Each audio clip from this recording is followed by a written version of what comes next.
Okay, अस्सलाम वालेकुम। So today we will learn जो जामिउल अदविया में जो मशहूर किताबें और उनके मुसन्निफ़ीन जो इसमें इंपॉर्टेंट है और जो इसमें आने वाले क्वेश्चन भी हैं, तो वो हम करेंगे और जो इजी होंगे पहले वो करेंगे ताकि पूरी बुक्स ख़त्म हो जाए और हमें जहन में याद भी रहे। तो सबसे फर्स्ट क्वेश्चन है, देखो सबसे पहली बात यह है कि कुछ राइटर्स हैं जिन्होंने 6 बुक्स लिखी हैं, किसी ने 1-2 बुक ही लिखी है, किसी ने 4 लिखी, किसी ने 5 लिखी है। तो वो भी हमें अपने जहन में थोड़ा बिठा लें कि जो ज़करिया राज़ी हैं वो बहुत सारी बुक लिखी है उन्होंने, और वो 6 बुक उन्होंने टोटल लिखी है, ठीक है। और अगर इसकी बात करें तो ज़करिया राज़ी की ट्रिक जो है बुक्स को कैसे याद करें, तो ज़करिया राज़ी को हम ऐसे याद कर सकते हैं कि ज़करिया राज़ी हावी हो गए क्योंकि उन्होंने जो सैदला की दुनिया में क्या करा, उन्होंने एक कॉन्फ्रेंस रखी और जमा किए लोगों को फ़ख्र के साथ, और लोग उसमें शामिल भी हुए क्योंकि जो अदविया है उसका बदल मुमकिन नहीं है। तो ऐसे याद रख सकते हैं ज़करिया राज़ी की बुक्स के नाम को, किताबुल हावी, क्योंकि ज़करिया राज़ी हो गए हावी किताबुल सैदला की दुनिया में, और फिर उन्होंने फ़ख्र के साथ किताबुल फ़ख्र के साथ एक कॉन्फ्रेंस रखी जिसमें लोगों को उन्होंने जमा किया और फिर उसमें शामिल हुए बहुत सारे लोग क्योंकि उसका बदल मुमकिन नहीं है। तो ऐसे आ जा सकते हैं ज़करिया राज़ी की जो 6 बुक्स हैं उसके नाम। दूसरी बात आती है, ये जो है PYQ में 2025 का क्वेश्चन भी है कि ज़करिया राज़ी मैच द कॉलम में ये चीज़ें आती हैं, और अगर हमें इंपॉर्टेंट बुक के नाम याद होते हैं तो फिर जो नॉन इंपॉर्टेंट चीज़ें उसको हम एलिमिनेट कर सकते हैं। तो ज़करिया राज़ी जो है उसमें आया था कि किताबुल हावी किसका मैच करना है, तो किताबुल हावी इज़ ज़करिया राज़ी। दूसरी बुक तो है आपकी, हम उठाते हैं जो इजी और इम्पॉर्टेंट भी है, तो वो है हमारी जो शेख इब्न सीना है, जो इंग्लिश लोग भी फॉलो करते हैं। शेख इब्न सीना की बुक आपको पता है कैनन ऑफ मेडिसिन के नाम से, जिसको हम बोलते हैं यूनानी में अल कानून फित तिब, ठीक है। तो अल कानून फित तिब को बोलते हैं, ठीक है। तो सबसे इंपॉर्टेंट बुक अगर आपको यही नहीं पता होगी तो मुझे नहीं लगता कि कोई और बुक भी याद करने की ज़रूरत है। सबसे पहले तो यही बुक याद करना है, हमारे जो शेख इब्न सीना है, जो इंग्लिश लोग भी इस बुक से रेफर करते हैं, तो उसका नाम है अल कानून फित तिब। अच्छा, इन्होंने एक बुक तो लिखी है जो पूरी इंग्लिश वर्ल्ड ने, जिसमें मतलब उसमें पूरी अपनी जो है आज तक रेफरेंस लेते हैं लोग बाग। उन्होंने 2 बुक और एडिशन में लिखी है, और वो है रिसाला तकलीस, और दूसरी बुक का नाम है अदविया कल्बिया। तो ये 2 बुक आप रिमेंबर करें कि शेख इब्न सीना ने 3 बुक लिखी है, तो जो सारे लोग जिससे रेफरेंस लेते हैं दैट इज़ अल कैनन, दैट इज़ अल कानून फित तिब, और दूसरी बुक का नाम है रिसाला तकलीस। इन्होंने देखो तकलीस बहुत सारी बुक्स का नाम है लेकिन इन्होंने रिसाला लिखा हुआ है, तो ये याद रखें रिसाला तकलीस। दूसरी बुक का नाम है शेख इब्न सीना की अदविया कल्बिया, ठीक है। तो ये 3 बुक्स हमें याद हो चुकी है। तो कुछ बुक्स ऐसे भी हैं जिनका नाम थोड़ा ख़जाने वाला है, कुछ ज़ख़ीरा वाला है, तो उससे आप याद रखें। आप आते हैं 28 पर, जो है आपकी ख़जाना अदविया। देखो ख़जाना किसके पास होगा, जो गनी होगा, तो नजमुल गनी ने जो बुक लिखी थी वो है ख़जाना अल अदविया, ये हमें याद हो गया। सिंपल है, ख़जाना गनी लोगों के पास होता है, तो नजमुल गनी ख़जाना अदविया उन्होंने बुक लिखी। दूसरी बात है कि एक और राइटर है जिन्होंने बुक लिखी थी ज़ख़ीरे वाली, तो वो हम बाद में देखेंगे। सबसे पहले बात करते हैं ख़जाने के ऊपर 2 बुकें जो हमने लाइब्रेरी में जो है देखी थी फॉर द रिसर्च के लिए। तो मुहीत आज़म देखी थी और एक क़रबद्दीन आज़म, ये दोनों आज़म खान ने लिखी, और ये बहुत इंपॉर्टेंट बुक है और हमें हमेशा रेफ़र करनी चाहिए। लाइब्रेरी में भी ये बुक मिलती है, आप देख भी सकते हो अगर आपको कोई डाउट हो तो एक तो क़रबद्दीन, अगर आपको कोई मेडिसिन देखनी है तो उसका बनाने का तरीका देखना है तो आप क़रबद्दीन आज़म उठाएंगे, तो जिन्होंने लिखी है वो हकीम आज़म खान ने लिखी, ठीक है। और दूसरी बुक उन्होंने लिखी है वो है मुहीत आज़म, ये भी बहुत इंपॉर्टेंट बुक है। तो 2 बुक आपको हमेशा लाइब्रेरी से जो है रेफ़र करनी चाहिए, which is Muhit Azam and क़रबद्दीन आज़म, ठीक है। देखो हर इंसान ने अगर कोई बुक लिखी है उसमें क़रबद्दीन नाम तो जोड़ा ही और अपना नाम सरनेम जोड़ दिया, तो क़रबद्दीन तो बहुत सारी चीज़ों में आएगा, लेकिन आपको दिमाग में जहन में डालना है कि जो आज़म खान थे, हकीम आज़म खान थे, और जो उन्होंने बुक जो लिखी थी तो उन्होंने क्या करा था, क़रबद्दीन आज़म और मुहीत आज़म, ये 2 बुक जो है वो लिखी थी। तो 2 बुक्स आपको याद हो जाती है। तो आपको एक ख़जाने वाली, जो गनी लोग होते हैं उसके पास ही ख़जाना होते हैं, तो नजमुल गनी ने ख़जाना अदविया लिखी है, ये भी हमें लाइब्रेरी में मिल जाती है। बहुत सारे लोगों ने क़रबद्दीन के ऊपर काम करा, मैंने कहा क़रबद्दीन के ऊपर काम करा और अपना सरनेम लिख दिया। तो 4 सरनेम ऐसे हैं जो क़रबद्दीन के बाद उनका सरनेम आखिरी में जुड़ जाता है, जैसे कि फर्स्ट है आपका क़रबद्दीन बकाई, 38 पॉइंट में क़रबद्दीन बका ने लिखी है, ज़िका ने लिखी है, शिफा ने लिखी है, सिकंदर ने लिखी है। ये 3 नाम आपको याद रखने हैं। आप कैसे भी कोरिलेट करके कह सकते हो कि एक तो बका था तो बकाई, तो बिल्कुल साथ में याद करना ही 4 नाम, कैसे बका बकाई, ज़िकाई, शिफाई, सिकंदरी। तो आप बस इन लोगों ने क़रबद्दीन नाम लिख दिया, बाकी अपने सरनेम ऐड कर दिए, बकाई, ज़िकाई, शिफाई, सिकंदरी। तो आपको 4 नाम याद हो चुके हैं। जैसे मैंने बोला था किसी एक राइटर ने 4 बुक लिखी, 6 बुक लिखी, उनमें से एक राइटर है हकीम अकबर अरजानी। हकीम अकबर अरजानी ने सोचा यार बुक्स लिखें तो नाम थोड़े से डिफरेंट होने चाहिए, एक का नाम तो अकबर लिख दिया, एक का अकबरी लिख दिया और एक का कादरी लिख दिया। तो उन्होंने ऐसे अलग अलग बुक लिखे, तो एक तो क़रबद्दीन अकबरी लिख दिया, क़रबद्दीन अकबरी, क़रबद्दीन कादरी। फिर उन्होंने कहा तिब्बे अकबर एक अलग और मुजर्रबात है अकबरी। तो अकबर से इनके 3 नाम है, 1 2 3, और एक है कादरी। तो अकबरी, अकबरी ये 3 नाम बिल्कुल सिमिलर है और कादरी एक एक्स्ट्रा। तो उन्होंने जो चार बुक लिखी एक ही राइटर ने, तो वो याद करना इंपॉर्टेंट है और वो बुक्स भी बहुत इंपॉर्टेंट है। तो कराबुद्दीन अकबरी, कराबुद्दीन कादरी, कराबुद्दीन, 2 कराबुद्दीन लिखी है, ठीक है। तो ये चीज़ करिए, मुजर्रबात अकबरी, तो ये आपको फिर याद हो चुकी है। हमारी जनरेशन में जो हकीम अजमल खान थे, हमें हमेशा एक हाजिक वो रहे, एक तहरीक लाने वाले इंसान रहे, और ये बहुत इंपॉर्टेंट बुक है इनकी। और हकीम आज़म खान जो है, जैसे कि हमने कहा था, इब्ने सीना ने एक लिखा था रिसाला, और रिसाला था तकलीस का। तो नई जनरेशन में हकीम आज़म खान ने उसको क्या करा, तकलीसी ही बुक लिखी, लेकिन उन्होंने हमें तोहफा दिया तकलीस का। जो शेख और जो इब्ने सीना थे ना हमारे, उन्होंने तकलीस लिखा, तो अब जो नई जनरेशन में हकीम आज़म खान ने तोहफा दिया हमें तकलीस लिखकर। तो जो पुरानी जनरेशन थी वो इब्ने सीना ने तकलीस बुक लिखी थी, रिसाला तकलीस की, और इन्होंने हमें तोहफा दिया अल हमीदिया फिर सनातुल तकलीसिया। तो ये तकलीसिया वर्ड याद रख लेना और तोहफा दिया ये याद रखना। तो आपको इनकी ये वाली जो टफ नाम है वो याद हो गया। बाकी हाजिक तो इनकी फेमस बुक है, मतलब अगर आप हाजिक का अगर जब भी इनके बात करें इनके कंट्रीब्यूशन के, तो हमेशा ये बुक का नाम तो आता ही हाजिक। भले ही चाहिए ये वाली बुक जो है वो इतनी फेमस नहीं, लेकिन हाजिक तो बहुत फेमस है। हकीम अजमल खान की, हमारे जनरेशन के टाइम में हकीम अजमल खान की 2 बुक का नाम पढ़ना इंपॉर्टेंट है। तो इस तरीके से हम इसको कोरिलेट करके पढ़ सकते हैं इब्ने सीना से। इब्ने सीना जो है उनकी थी रिसाला तकलीस, और जो नई जनरेशन वाले जो तकलीस लिखा था वो हकीम अजमल खान ने लिखा था। तो एक तरह से तोहफा दिया उन्होंने लिख के, तो तोहफतुल हमीदिया फिर सनातुल तकलीसिया ये नाम है। पॉइंट नंबर 51 और 52 पे आइए, क्योंकि हमें एक ही इंसान है जो कबीरुद्दीन, फेमस पर्सनालिटी है, अल्लामा कबीरुद्दीन साहब जो है, और इन्होंने जो बुक लिखी है कबीरुद्दीन साहब ने, तो इन्होंने एक तो कबीर नाम से लिखी है, बयाज़ कबीर, कितनी फेमस बुक है वो लिखी है, और दूसरा किताबुल तकलीस, ठीक है। तो इन्होंने भी तकलीस लिखी है, और ये अल्लामा कबीरुद्दीन साहब है, उन्होंने एक तो अपने सरनेम के उससे लिखी है, और एक दूसरा तकलीस, किताबुल तकलीस लिखी है, और एक बयाज़ कबीर लिखी है। तो ये भी आपको याद हो जाएगा। तो राइटर ऐसे नाम है 55, 56 ऐसे राइटर हैं जिन्होंने एक बुक लिखी, लेकिन जब लिखी तो सब इसको रेफर करते थे, और वो है हमारी रब्बन तबरी। ये भी क्वेश्चन आया था PYQ में कि रब्बन तबरी की बुक का नाम क्या है। तो ये एक अलग नाम है, जो सारी बुक्स में जितनी भी होल बुक है उसमें फिरदौस का नाम नहीं आता। फिरदौस अल हिकमत जो है वो लिखी थी रब्बन तबरी ने।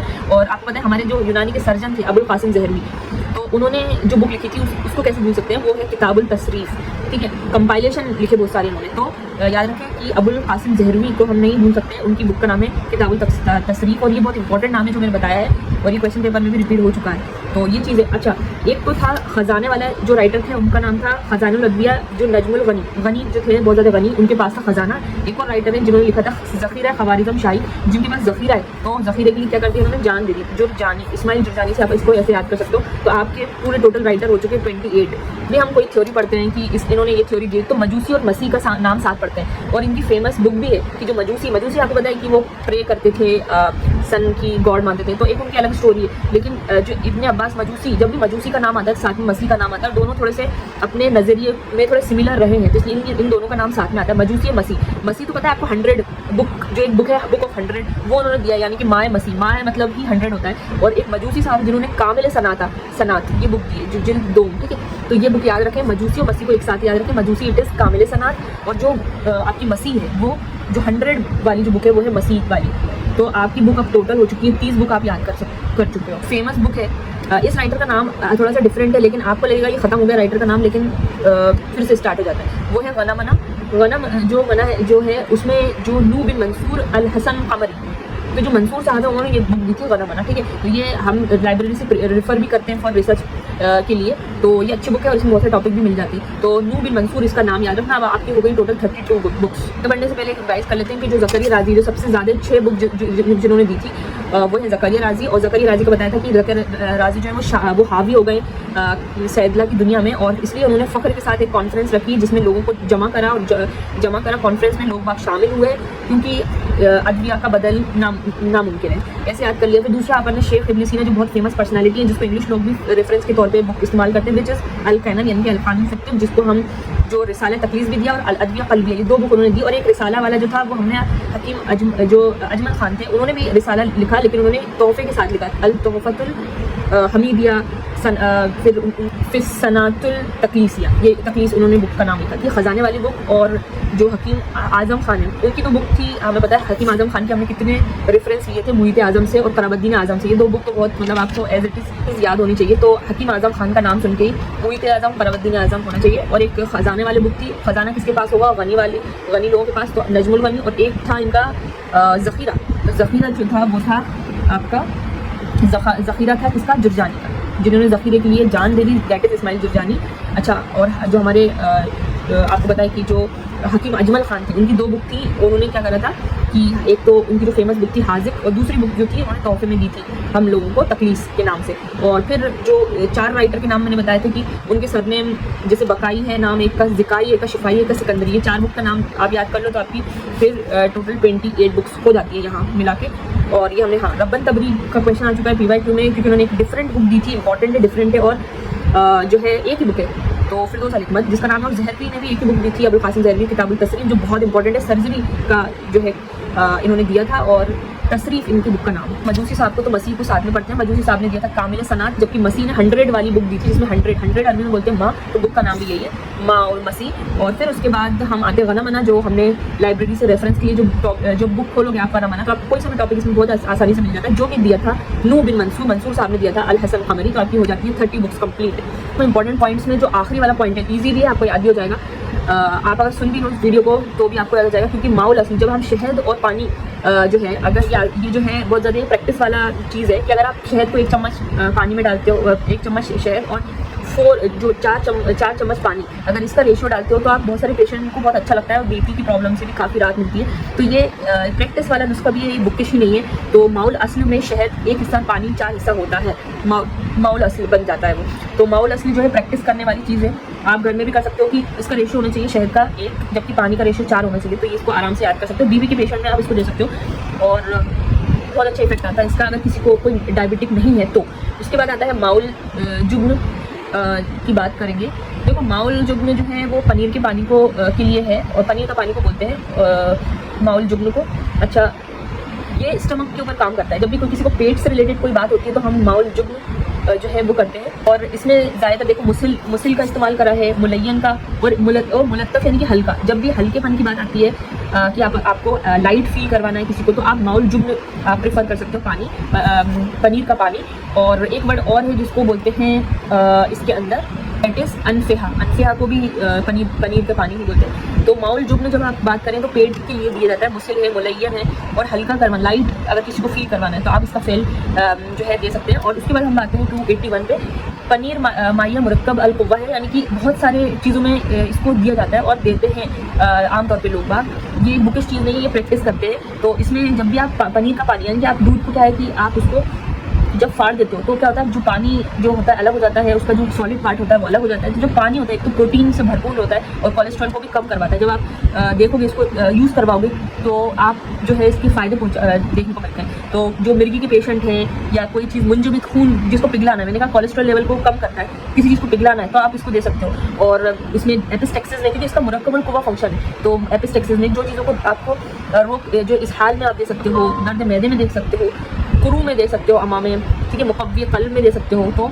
ये सारी चीज़ें इसके फंक्शन है, दिमाग, नाफे हमल, अफ़ाल रब्ता। अच्छा, तो इसमें ये बताया है कि पहले के जो तबीब होते थे, पहले के जो हकीम होते थे, वो लोग प्रीफर करते थे कि आप कोई सा भी जो प्रोडक्ट इस्तेमाल करते हो, जैसे कि आप दूध का इस्तेमाल कर सकते हो, पनीर का करते हो, तो आप बकरी को प्रीफर करते हैं। तो सबसे पहला जो है तिब के अंदर सबसे पहले ऊँट को प्रीफर किया जाता है। सबसे पहले अगर पनीर के पानी का भी इस्तेमाल किया जाएगा तो वो ऊँट का किया जाएगा, जिसको शतरा अरबी बोलते हैं। और उसके बाद अगर आप करोगे इंडिया में, अगर आपको मतलब इतना वो नहीं है ऊँट का, तो उसमें जो बकरी है उसका बड़ा जो वेद लोग होते थे वो भी उसको बकरी को ज़्यादा प्रेफर करते हैं। तो माउल जो है बकरी के दूध का होता है, वो भी बहुत बेहतर होता है। तो ये चीज़ हो जाती है इसके अंदर।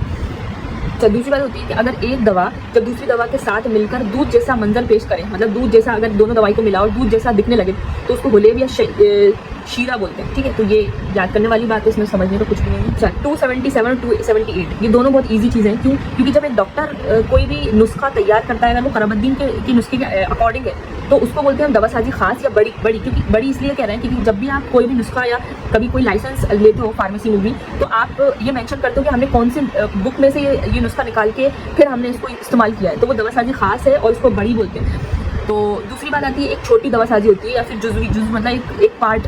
अगर छोटी की बात करें तो अगर जब डॉक्टर लिख के देता है कोई चीज़, उसको सिर्फ बांटना होता है, उसको समझाना होता है कि ये इतने डोज में लेना है, तो वो दवासाजी जुज़वी को बोलते हैं, यानी कि छोटी दवासाजी, है ना। और छोटे मोटे जो काम जो अतार खाने में दवा को तकसीम करने पड़ते हैं, तो उसको बोलते हैं छोटी दवासाजी। तो एक चीज़ हो गई। अब दूसरी होता है गोलियों पर शक्कर चढ़ाने की मकसद होता है दवा की बदमज़गी दूर करना। अब देखो जैसे कि अब एक इमली ले लो, इमली जो है अगर उसको शक्कर के ऊपर कोटिंग करते हैं तो उसका मज़ा एक तो बढ़ता है, और दूसरा उसको जो है एक अलग टेस्ट भी आता है, और उसका जो बद मज़ा है जो खा नहीं पा रहे तो उसको भी टेस्टी बनाने के लिए कोटिंग की जाती है। जैसे गोलियों पर अगर हम शुगर की कोटिंग ना करके वर्क की करते हैं तो जाहिर सी बात है उसके टेस्ट, उसके मॉइस्चर या फिर उसकी नमी, उसके एब्जॉर्प्शन कैपेसिटी को जज्ब जो नहीं करती, तो उसके लिए किया जाता है। हम कोई दवा देते हैं अगर वो देखने में अच्छी नहीं लगती तो फिर हम उसको लेते भी नहीं, तो इसलिए कोटिंग का इस्तेमाल इसलिए भी करते हैं ताकि वो मंजर खुश नुमा दिखे और उसके अंदर मॉइस्चर एब्जॉर्ब ना हो और वो बरकरार रहे, उसकी जो है जो लाइफ है वो बढ़ जाए। तो एक टेस्ट के लिए, मॉइस्चर से बचाने के लिए और उसको अच्छा दिखने के लिए, ताकि उसको अच्छे से, जैसे बोलते हैं कि जो चीज़ दिखती अच्छी नहीं है फिर हम उसका टेस्ट भी अच्छा नहीं समझते, तो ताकि वो थोड़ी इंटरेस्टिंग लगे हम खाएँ उसको, तो वो एक चीज़ होती है। फिर उसके बाद आता है कि हब कुर्स बनाने के वक्त समक अरबी, समक कतीरा, लुआब बहिदाना, लुआब इसबगोल, जिलेटिन, रोगन, बेदंजीन, मोम, साबुन, गुलकंद, खड़िया, मिट्टी, जो शानदार शरबत, पानी, रूह, शराब बतौर राब का इस्तेमाल करते हैं। जब भी हम किसी बाइंडिंग के लिए इस्तेमाल कर रहे हैं तो या तो उसके अंदर आप बहुत सारे जो है गोंद का इस्तेमाल करते हैं, लुआब वाली चीज़ों का, या फिर बहुत सारी मिट्टी का भी इस्तेमाल करते थे पहले के लोग, करते हैं, और रोगन, मोम, जिलेटिन, ये सारी चीज़ें बाइंडिंग के तौर पे काम आती हैं। दूसरी बात आता है आपका गुलकंद के, जब हम गुलकंद की बात करते हैं 271 पॉइंट, गुलकंद दो चीज़ों से मिलकर बना है, एक तो गुल मतलब फूल होता है, कंद मतलब शक्कर होती है, अगर उसके अंदर ही हम शहद मिला देते हैं तो वो गुल अंग बीन बन जाती है। ठीक है, अब आजकल के मौसम बहुत ज़्यादा समर वाला चल रहा है, तो अब ये अच्छा मौसम है कि हम गुलकंद बना सकते हैं। एक लेयर गुल की लगा देते हैं, फूल की, रोज़ की, और दूसरी लेयर शक्कर की, तो जितनी लेयर आप लगा सकते हो लगा लीजिए, उसको धूप पे रख दीजिए, तो क्या होगा कि फूल जो है वो पूरे का पूरा जो उसका अर्क है वो नीचे आ जाएगा, वो यूज़ हो जाएगा, लेकिन वो जो फूल है वो थोड़ा डोमेस्टिक होना चाहिए, वो हाइब्रिड वाला नहीं होना चाहिए क्योंकि वो खाने वाले हैं। तो गुलकंद कहते हैं गुल, और शक्कर कंद को बोलते हैं। और जब हम इसके अंदर जो है अंगबीन मतलब शहद को बोलते हैं, तो गुल के अंदर अंगबीन कहते हैं जंजबीन को। ठीक है, ये चीज़ हो गई। अच्छा, अगर गुलकंद को बनाने अगर आप, जैसे कि मैंने कहा कि धूप ज़्यादा, समर सीजन चल रहा है, धूप में ज़्यादा रखोगे, अगर उसको धूप में रखेंगे तो उसको आफ्ताबी बोलेंगे, और आफ्ताबी का इफेक्ट अलग हो जाएगा। अगर आप उसको चांद की रोशनी में रखोगे तो उसका इफेक्ट अलग हो जाएगा। कैसे? आफ्ताबी जो है वो मुलय्यन, एक्चुअल में मुलय्यन इफेक्ट रखता है, जबकि जो अगर आपको किसी का ठंडक तबरीद देना है तो उसको आप चांद की रोशनी में रखोगे, यानी कि आबी में तबरीद तरतीब की कुव्वत ज़्यादा होती है। तो देखो दोनों का इफेक्ट कितना अलग अलग है।